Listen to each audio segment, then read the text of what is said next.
Moving on to the next example, which is example 13-4. आपके पास एक smooth collar है which has a mass of 2 kg. Now again statics में जब word smooth आता था तो what does that indicate? Friction.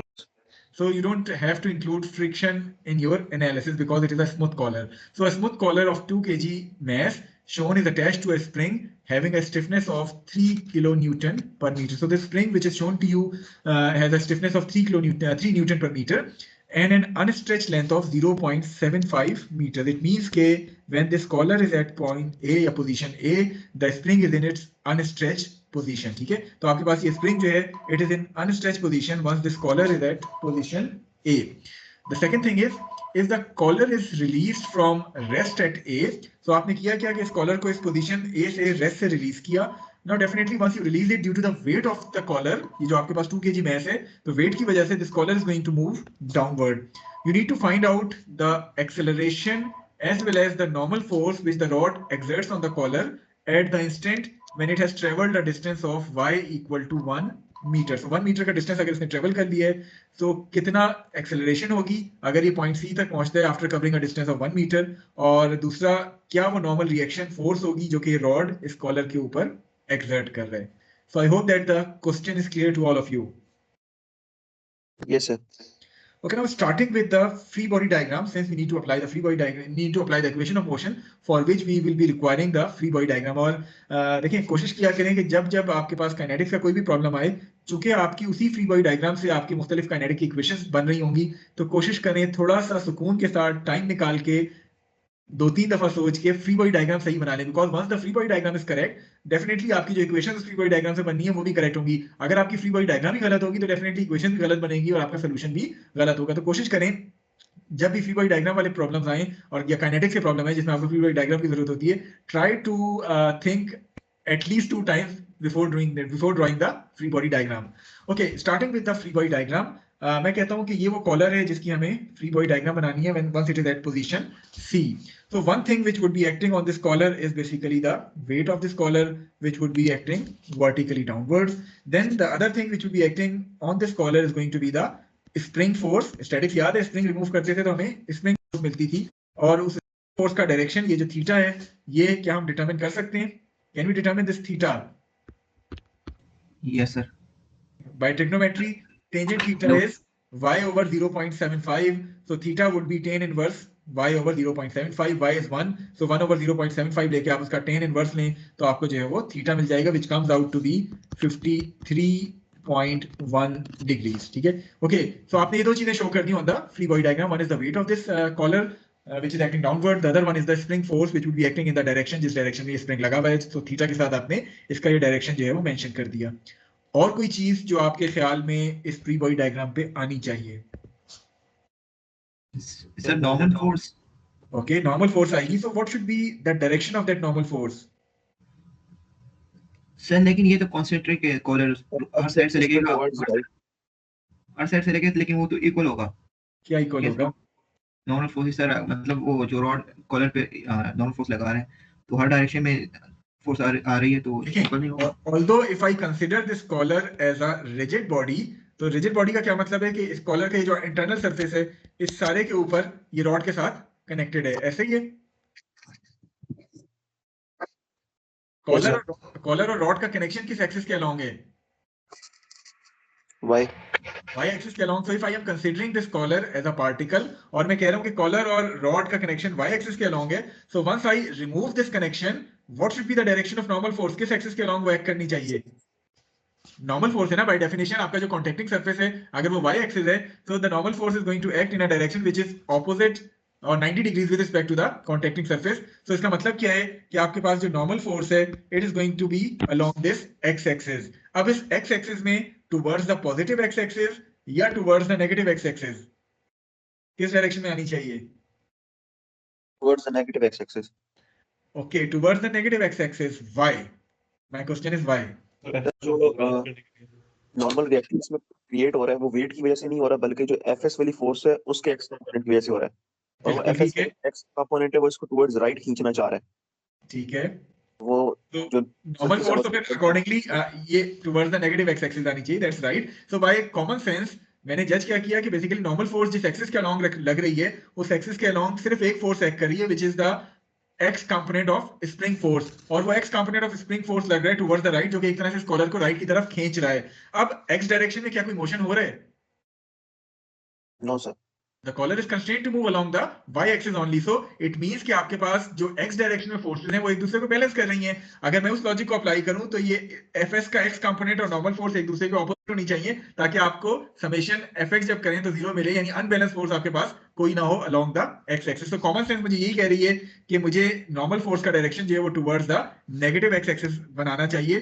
तो मैं इसको फिलहाल के लिए यहाँ towards the negative x axis को नॉर्मल फोर्स के तौर पे बना लेता हूँ। लेकिन अगर सिचुएशन ज्यादा कॉम्प्लिकेटेड हो जाए, आपसे जज ना हो रहा हो कि ये पॉजिटिव एक्स एक्सिस में आनी चाहिए या नेगेटिव एक्स एक्सिस में, तो आप इनमें से किसी एक डायरेक्शन में इसको अज्यूम कर सकते हैं। वही जो तरीका हम स्टैटिक्स में यूज करते थे, it is an unknown force, बाकी तमाम चीजें आपको नोन है, there is only one unknown force which is the normal reaction force. तो आप जिस डायरेक्शन में भी अज्यूम करें, आखिर में अगर उसका साइन पॉजिटिव मिल जाए it means your assumption is correct, अगर साइन नेगेटिव मिल जाए तो you are going to reverse your assumption. यहां तो हमें समझ आ रही थी, आसान था, कॉमन सेंस के साथ हम जज कर सकते थे। लेकिन इन केस के कभी आप जज ना कर पा रहे हो तो assume it in either one of these direction, either toward the positive x or the negative x axis, solve it, apply the equation of motion, और if your answers come out to be positive, nc की value positive आ गई, assumption correct है, nc की value negative I, so you are going to reverse your assumption.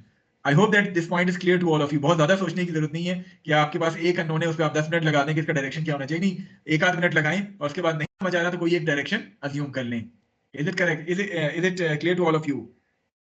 Yes sir. Okay, so our free body diagram is now complete. We need to now apply the equation of motion.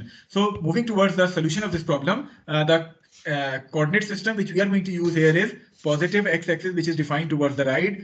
And since all the motion is towards the downside, so instead of taking positive y upward, we have taken the positive y as downward, so that हमें खामखा में negative sign हर चीज के साथ जो है वो ना लगाना पड़े. So the axis system which we are using is positive right and positive downward. So applying the equation of motion, which is summation fx equal to max, as we have discussed earlier, the forces which are acting along the x-axis is, one is this force nc, normal reaction force, that would be acting towards the negative x-axis. The other one is the component of spring force which would be acting towards the positive x-axis, and that component is fs cos of theta. So this would be your equation number one. The forces which are acting along the y-axis, and again taking positive y downward, the forces which are acting is, one is this weight which would be acting downward, the other one is the component of fs which would be acting in the upward direction. And since you are taking positive downward, so weight के साथ plus sign आया है और component जो spring force का उसके साथ negative sign आया है. एक्स डायरेक्शन में चूंकि कोई मोशन नहीं हो रहा था, so ma would be equal to 0. Right side आपकी इक्वेशन नंबर 1 की 0 हो गई. As far as the right side of equation 2 is concerned, which is summation fy, आपके पास ma y आ जाएगा. m आपके पास 2 kg है, mass of the scholar, a is the acceleration which is unknown here. So overall there are three unknowns in this equation. One is this normal, an unknown quantity, second one is the spring force, and third one is the acceleration. So these are three unknown quantities here. So you need at least three equations in order to solve the system. So वो तीसरी equation आपको कहां से मिलेगी? वो तीसरी equation आपको spring force से मिलेगी, Fs equal to Ks. और अगर आपको याद हो, स्टैटिक्स में हमने पढ़ा भी था कि स्प्रिंग फोर्स जो है it is going to be 3 into L minus L naught, where 3 is the value of K, and L minus L naught के स्प्रिंग पे अपनी अनस्ट्रेच लेंथ से कितनी चेंज आ रही है once this collar has moved to position C. So L minus L naught आपको find करना है. This L naught which is the unstretched length of the spring, it is given to you as 0.75. जहां तक ताल्लुक इस length L का है तो बेसिकली वो लेंथ ये आपको रिप्रेजेंट हो रही है. So this is the length L which you need to determine by Pythagoras theorem. This length L should be equal to 0.75 square plus 1 square whole under root. So आपके पास L आ गई 1.25, and now putting all the values in this spring force, it will give you the value to be equal to 1.5 Newton. Now your system reduces to two equations and two unknowns. Solving the system will give you the value of acceleration and normal reaction force as shown. Again, the normal reaction force comes out to be a positive quantity. It means that our assumed direction of NC is correct, and it is basically acting along the x-axis. Is it clear to all of you? कोई question, कोई Curie जो आप पूछना चाहें? Clear है sir. Clear है? Okay, now moving on to a slightly more complicated problem, which is problem 13-16. और उसके बाद हम मजीद मुश्किल प्रॉब्लम पे जाएंगे, and then the topic is going to be over. हमने दो एग्जांपल्स कर ली, दो प्रॉब्लम्स कर लेंगे. सो प्रोबब्ली रिमेनिंग प्रॉब्लम्स को आप as a non submitted homework के तौर पे ले सकते हैं. ऑलरेडी आपको एक सबमिटेड होमवर्क, सबमिटेड असाइनमेंट जो है वो इस वीक कही गई है, विच इज असाइनमेंट नंबर 1, जो कि आई होप कि तमाम लोगों ने देख ली होगी. 4 प्रॉब्लम्स हैं relevant to different topics of chapter number 12. वो आपने सॉल्व करने हैं और बाय संडे 13 दिसंबर आपने वो सबमिट करवाने. ओके, प्रॉब्लम 13-16 क्या है? A man pushes on the 60-pound crate with a force F. अब इसमें थोड़ा सा आपका अगेन कॉन्सेप्ट ऑफ स्टैटिक्स जो है वो इस्तेमाल होंगे, because he is pushing this crate with a force F, and the magnitude of this force is increased until the crate begins to slide. This force is always applied at an angle of 30 degrees with respect to the horizontal, लेकिन magnitude उसका fix नहीं है, बल्कि आप slowly इस F का magnitude जो है वो इंक्रीज करें from 0 onward until begins to, आप और काइनेटिक इन्वॉल्व होंगी। आई होप कि फ्रिक्शन की अंडरस्टैंडिंग है आपको चैप्टर नंबर 6 की, जो हमने स्टैटिक्स में किया था। चैप्टर 6 था या चैप्टर 8 था, बहरहाल वो आपको क्लियर होगा। You need to determine the crate's initial acceleration if the coefficient of static and kinetic friction are given to you as 0.6 and 0.3 respectively. So question is clear to you all. थोड़ा सा सोच लें, 30 seconds के बाद मैं आपसे पूछूंगा कि इसको हम किस तरह सॉल्व कर सकते हैं, स्टैटिक और काइनेटिक फ्रिक्शन कहां से इन्वॉल्व करेंगे।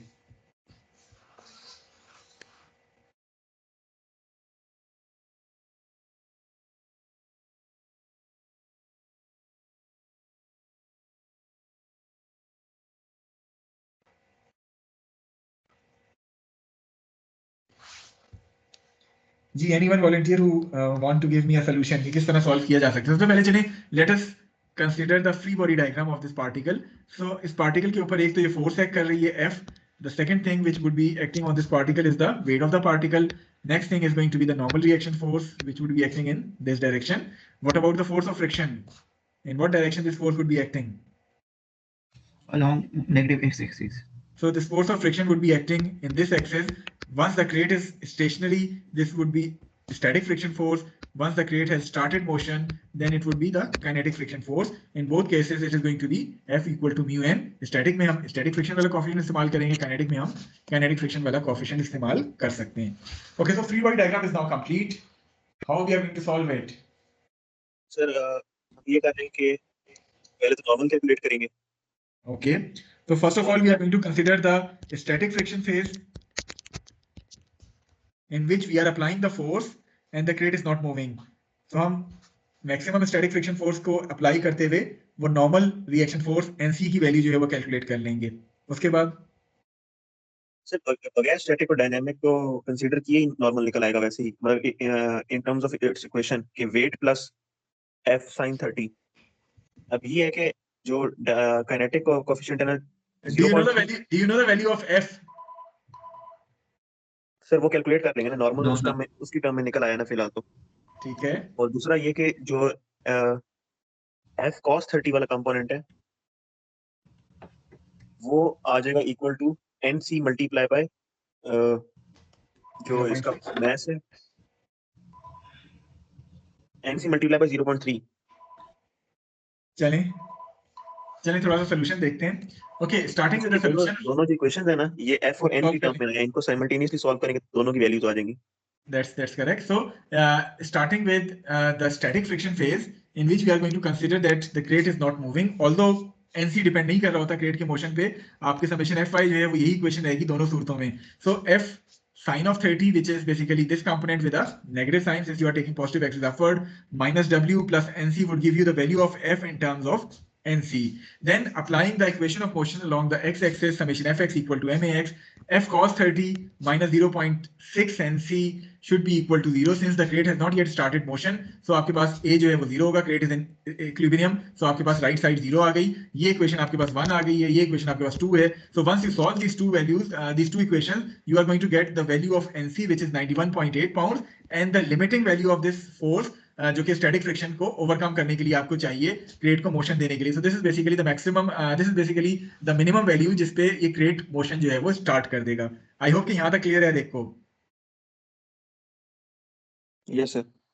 Okay, now once this crate starts motion, हमें फाइंड क्या करना था कि कितनी एक्सेलरेशन के साथ ये क्रेट जो है वो मोशन स्टार्ट कर रहा है। So once this crate has started motion, just started motion, drawing the same free diagram, लेकिन अब चेंज सिर्फ क्या है कि आपके पास यहाँ फ्रिक्शन फोर्स जो है वो काइनेटिक फ्रिक्शन आ जाएगी। So applying summation Fx equal to max, but now we are going to find the value of this ax। अब हम जीरो नहीं कर सकते since the crate has started motion with some acceleration. आपके पास F cos 30 जो है वो उसका कंपोनेंट आ जाएगा, 0.3 NC फ्रिक्शन फोर्स आ गई। ये 60/32.2 हमने क्यों की है? What is this?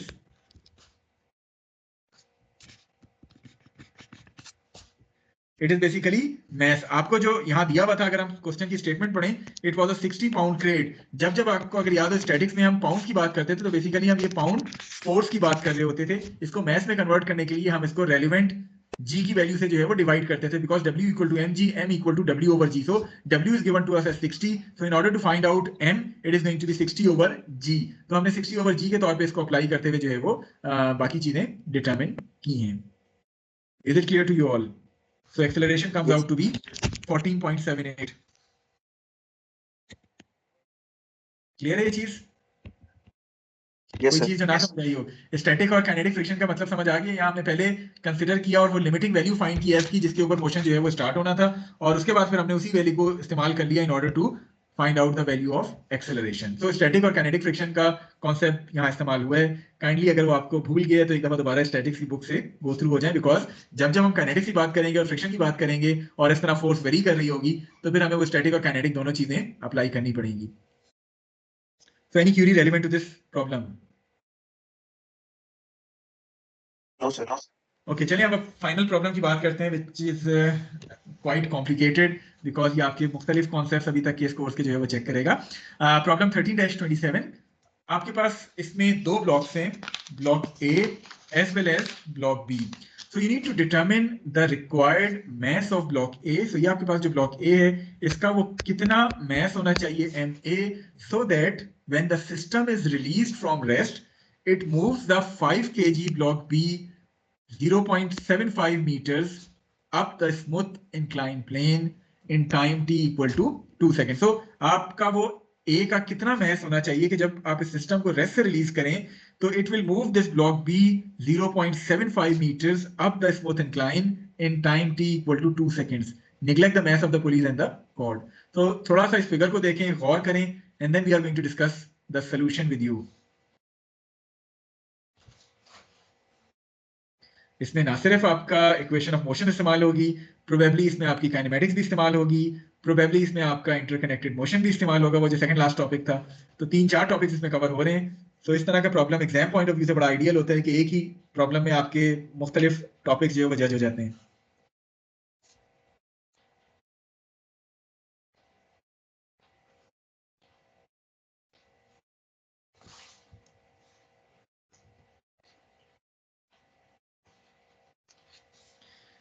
ओके, चलिए अब मैं ऐसा करता हूँ कि वॉलंटियर के बजाय late me ask questions from you people, ताकि थोड़ा सा मुझे अंदाजा हो जाए कि किसके समझ आ रहा है और किसको नहीं आ रहा।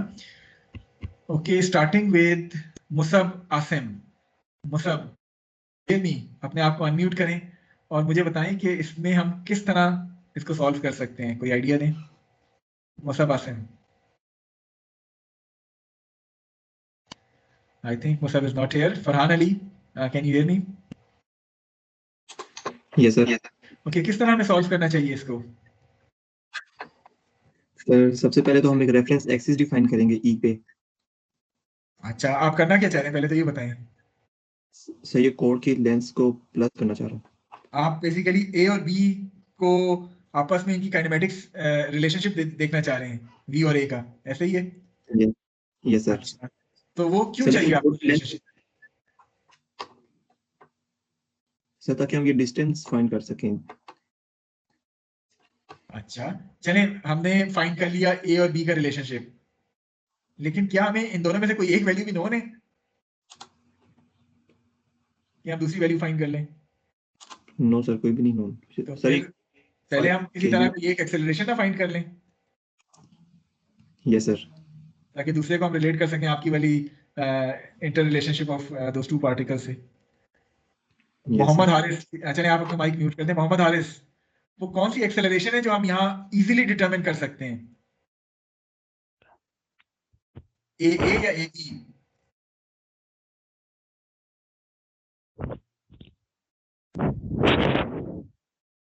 सर एक ही।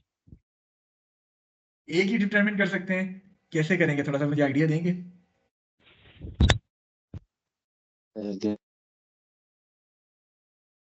चलिए अपना अपना माइक म्यूट कर दें, क्योंकि आपने जवाब थोड़ा सा गलत दिया है। Ahmed Din, can you hear me? Ahmed Din, जिन जिन से मैं सवाल मेरे ख्याल में उनकी एब्सेंट मार्क कर दूं। एक्सक्यूज मी सर, जी ये सर कनेक्टेड की जरूरत क्यों है? हमें तो जरूरत ही नहीं है ना। देखिए, अभी जरूरत है या नहीं तारिक, काइंडली अभी आप म्यूट कर दें, आपकी बारी काफी आ चुकी है। Let me ask question from those who have not yet contributed in today's lecture, ठीक है? Okay, Mohammad Haris Yazdani, can you hear me? Present sir. अच्छा, नहीं प्रेजेंट तो है, लेकिन ये बताएं कि सॉल्व किस तरह करेंगे इसको। एक्सेलरेशन कौन सी आसान है फाइंड करना, ए की या बी की? एक ही सर। आपने भी अगेन, मैंने हारिस को कहा था कि गलत जवाब दिया है, आपने भी वही गलत जवाब दिए है। How you can determine the acceleration of A? Haris Yazdani, कैसे डिटरमिन करेंगे ए की एक्सेलरेशन? सर ग्रेविटी की फोर्स लगेगी, उसके जरिए सर हम इजीली ग्रेविटी वाली फोर्स लग रही है, which is the weight of that particle. Free falling object है, वो तो रोक से कनेक्ट है। Munib Zafar, can you answer me? Yes sir. अच्छा, कैसे फाइंड करेंगे, ए या A B? Sir B block. अच्छा चलें, आप आपके सवाल को मैं थोड़ा सा आसान बना देता हूँ। थोड़ा सा गौर से इस स्लाइड को देखें, मैं इस सिस्टम को अभी कर दूं साइड पे। मैं आपसे कहता हूं कि आपके पास एक अदद पार्टिकल है जो कि स्ट्रेट लाइन मोशन कर रहा है, से स्ट्रेट लाइन मोशन कर रहा है। ये वाला पार्टिकल है and it is travelling in a straight line motion long the x axis. ये पार्टिकल जो है वो 0.75 मीटर्स का डिस्टेंस कवर कर रहा है in time t equal to 2 seconds. आप इसकी एक्सेलरेशन फाइंड करें तो is there any kinematic relationship जिसकी वजह से आप इसकी एक्सेलरेशन फाइंड कर सकते हैं? Yes sir. क्या रिलेशनशिप है वो?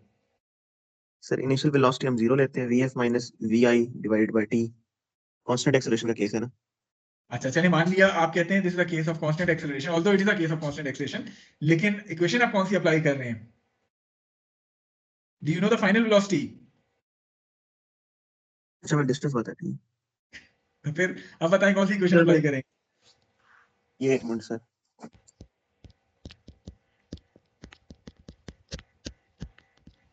क्या ये इक्वेशन नहीं होगी? s is equal to vi t plus, हाँ सर ये। तो s equal to s not plus v not t half ac t square. अगर मैं कहूँ कि जहां से स्टार्ट हो रहा है इसको जीरो ले लें s नॉट को, so it would become s equal to vi t plus half ac square. Do you know the value of vi? Yes sir, उसने कहा रिलीज्ड फ्रॉम, यानी कि 0 थी स्टार्टिंग It is में। released from rest, so v naught would be equal to 0. AC is given to you, sorry, AC जो है वो आपके पास unknown है, टाइम पता है 2 सेकेंड, S पता है 0.75 second. So once you solve it, the value of AC would comes out to be something. तो ये तो आपके पास स्ट्रेट केस था, B यही मोशन नहीं कर रहा, so we can find out the value of AB by using this particular kinematic equation. जहां तक ताल्लुक इस बात का है कि क्या ये कांस्टेंट एक्सेलरेशन का केस है या नहीं, हम ये क्यों कांस्टेंट एक्सेलरेशन वाली इक्वेशन अप्लाई कर रहे हैं? देखिए, इसमें इसका मास कांस्टेंट है, इसमें इसका मास कांस्टेंट है, so there is nothing which is varying here, so that's why आपके पास एक्सेलरेशन b की जो है वो कांस्टेंट आएगी। Is this point clear to all of you? Yes sir. चलें, दूसरा अब एक स्टेप, जी बताएं, पूछें। एक्सेलरेशन ऑफ ब्लॉक बी और acceleration of block A same होंगी? नहीं, ये तो मैंने नहीं कहा। सर वो एक ही स्ट्रिंग से बंधे हुए हैं, अगर एक्सेलरेशन डिफर करेंगे तो इसका अगर मतलब है कि देखिए बात सुने, स्ट्रेच है या अगर ऑल्दो एक स्ट्रिंग से बंधे हुए हैं, लेकिन अगर मैं कहता कि वो इस तरह कनेक्टेड है और ये डायरेक्टली इसके साथ कनेक्टेड है, तब तो आपकी बात वैलिड थी कि जितनी बी की आएगी उतनी ए की होगी। लेकिन जब आप लूप देते हैं इस तरह, तो लूप देने का मतलब क्या होता है कि एक तरह से इनकी एक्सेलरेशंस को आप या वेलोसिटीज को आप वेरी कर रहे हैं। ये लूप देने का यानी मकसद ये ये है। थर्ड पुली है ये। अच्छा ठीक है, वो लीवर से जुड़ा हुआ नहीं है। नहीं, वरना अगर सब कुछ स्टेशनरी होता फिर तो कोई मसला ही नहीं था। This pulley D is also moving up and down, जिसकी वजह से आपका ब्लॉक ए जो है वो अप एंड डाउन मूव कर रहा है। पुली ई और सी जो है वो फिक्स हैं, लेकिन पुली डी जो है वो मोशन कर रहा है, ठीक है? तो अब हम क्वेश्चन के ऊपर दोबारा वापस आते हैं। मैं let me clear the screen. हमने एक पार्ट तो कर लिया कि हमने कहा किसी तरह काइनेमेटिक्स को इस्तेमाल करते हुए we can determine the acceleration of B. अगला स्टेप क्या होना चाहिए? ए बी हमें नोन हो गया। Who is the volunteer want to discuss the next step of the solution? इस ए बी के साथ हमने करना क्या है? क्या इसको मैंने ए के साथ रिलेट करना है? सर यहाँ से हम वो यहाँ से फोर्स निकाल दे तो उधर हमें लग जाएगा कि कितनी फोर्स लग रही है इस डायरेक्शन में। फोर्स सर, मींस टेंशन निकाल लें, यस सर। ठीक है? चलें, ए बी की वैल्यू मिल गई, आपने इसकी फ्री बॉडी डायग्राम बनाई, और इसकी फ्री बॉडी डायग्राम बनाने के लिए जब आपने समेशन एफ वाई, सपोज मैं कहता हूँ ये हमारी Y axis summation F Y किया, आपको उससे की वैल्यू जो है वो नोन हो गई। उसके आगे ही कहानी, P भी नोन हो गया, A भी नोन हो गई, लेकिन क्या A भी उतनी एक्सेलरेशन से मूव करेगा? हमें तो इन द एंड इसका मैथ चाहिए ना, तो इट मींस के इसके ऊपर मैं इक्वेशन ऑफ मोशन अप्लाई करूंगा। इसके ऊपर इक्वेशन ऑफ मोशन अप्लाई करने के लिए जब मैं इसकी फ्री बॉडी डायग्राम बनाऊंगा A की, तो फ्री बॉडी डायग्राम इसकी कुछ इस तरह की होगी कि ऊपर 3t लग रहा होगा, नीचे इसके WA लग रहा होगा, और साथ साथ इक्वल टू 0 नहीं करना है, स्टैटिक्स आप नहीं पढ़ रहे, साथ साथ ये किसी ना किसी एक्सेलरेशन से जो है वो मूव कर रहा होगा। तो summation Fy equal to MAy होगा आपके पास। अब क्या ये ए और ए को मैं किसी तरह रिलेट कर सकता हूं? और कर सकता हूं तो कैसे? जो How can I- टेंशन, जो AB की टर्म्स में टेंशन निकलेगी हमारी, आपके पास वही देखें, tension- आपने वो टॉपिक पढ़ा था इंटरकनेक्टेड मोशन वाला। अगर मैं इसको डेटम कंसीडर कर लूं, इसको मैं एस बी कंसीडर करूं और इसको मैं एस ए कंसीडर करूं, तो can I follow the cord and what that equation should look like? 2SA plus SB equal to L. 2 और 3? Sir, 3, sorry. So 3SA plus SB should be equal to L. So this will give you a relationship between AA and AB. So अब आपको AB का relationship मिल गया। अब आपका solution जो है वो थोड़ा सा आसान हो जाएगा। So let us move to the solution of this problem. मैं complete solution करा देता हूँ, फिर आपकी queries जो हैं उसको जो है वो address करेंगे। So starting with the solution, first of all, जिस तरह अभी हमने discuss किया, we are going to draw the free body diagram of this block B, which is shown to you here. The forces which are acting here are the weight of the block B, the normal reaction force, and tension in the cord. चूंकि smooth block था, surface smooth था, तो friction नहीं आई। In case के smooth ना होता तो then the force of friction would then act in this particular direction, but right now since the block is smooth, so there isn't going to be any force of friction. So applying the equation S equal to x naught plus v naught t half ac t square, it will give you the acceleration of B to be equal to 0.375. Simply आपने kinematics का इस्तेमाल करते हुए ये AB जो है वो find कर लिया है। Then applying the equation of motion on this block B along the y-axis, summation Fy equal to MAy, y direction में जो फोर्सेस एक्ट कर रही हैं, सॉरी ये x डायरेक्शन में मैं अप्लाई कर रहा हूँ, x डायरेक्शन में जो फोर्सेस अप्लाई हो रही हैं, this not y, this summation fx equal to max because I am taking the axis direction as x and y. So summation fx equal to max, t minus wb cos 30 should be equal to m which is 5, a which is 0.375. so this will give you the tension in the cord which is 44.35. so tension मिल गई, आपको acceleration मिल गई। Now you have drawn the free body diagram of this pulley D, और इस पुली D की free body diagram पे आपको 3 T ऊपर की तरफ नजर आ रहे हैं, which are being not balanced but which are being countered by WA which is acting in the downward direction. so ये आपके पास फ्री बॉडी डायग्राम है। उससे पहले आपने किया क्या कि आपने लेंथ ऑफ द कॉर्ड की इक्वेशन से इस AA और AB को आपस में जो है वो रिलेट कर लिया था। So this is how you have related AA and AB। आपके पास अभी जिस तरह हमने डिस्कस किया था 3AA should be equal to minus AB आ जाएगा। देन आपके पास इक्वेशन ऑफ मोशन आपने अप्लाई की ऑन दिस ब्लॉक A और pulley D, 3T minus WA should be equal to MA। WA क्या होता है? MAG के बराबर होता है। So once you solve it, there is only one unknown quantity which is MA. So MA comes out to be 13.73 kg. So this is going to be the required mass of block A, जिसको आप जब rest से release करेंगे तो block B को वो 0.75 metres up the incline move करेगा 2 seconds के अंदर। Okay, now any question relevant to this specific problem? और जी 3 ऐसे किस तरह? अच्छा चलें 3 ऐसे किस तरह, टॉपिक आपने उसके जाके प्रॉब्लम सॉल्व किए थे जो हमने इंटरकनेक्टेड मोशन की बात की थी। डेटम हम डिफाइन कर लेते हैं यहाँ। इस डेटम से यहाँ तक मैं पोजीशन कोऑर्डिनेट डिफाइन करता हूँ SB, यहाँ तक तो कोई इशू नहीं है जी। अच्छा SA में डिफाइन करता हूँ up till this pulley D, यहाँ तक भी ठीक है जी। अच्छा, now the length of the cord should be equal to this length plus this length plus this length. Suppose मैं कहता हूं कि आपके पास ये जो स्मॉल लेंथ है इस लिवर की, इसको मैं कहता हूं this is say x। So now the length of the cord would be equal to SA plus SA minus x multiply by 2 plus SB should be equal to L। यही है length of the cord जी। अब इसमें x क्या है कि x very कर रहे हैं, कांस्टेंट है। कांस्टेंट है, तो कांस्टेंट को मैंने इस इक्वेशन में शामिल ही नहीं किया। In this 2SA plus SA would become 3SA plus SB equal to L। ठीक है, okay, any other question which you want to ask? कोई Excuse me, sir, जी पूछें। ये एक्सेलरेशन AD और A इक्वल होगा? जी बिल्कुल इक्वल होगा। वजह क्या है कि इस पुली से डायरेक्टली आपने इस ब्लॉक को हैंग किया हुआ है। जितनी एक्सेलरेशन से या जितनी काइनेमेटिक्स से ब्लॉक डी ऊपर या नीचे मूव करेगा, उतनी ही काइनेमेटिक्स के साथ ब्लॉक ए भी ऊपर या नीचे मूव करेगा, because it is being directly attached with this pulley D. Okay sir, thank you so much. Okay, any other question which you want to ask? कोई स्टूडेंट अगर किसी की कोई क्यूरी हो इस प्रॉब्लम से रेलेवेंट या इस टॉपिक से रेलेवेंट जो कि हमने equation of motion in terms of X Y coordinates की है, you may please ask it now.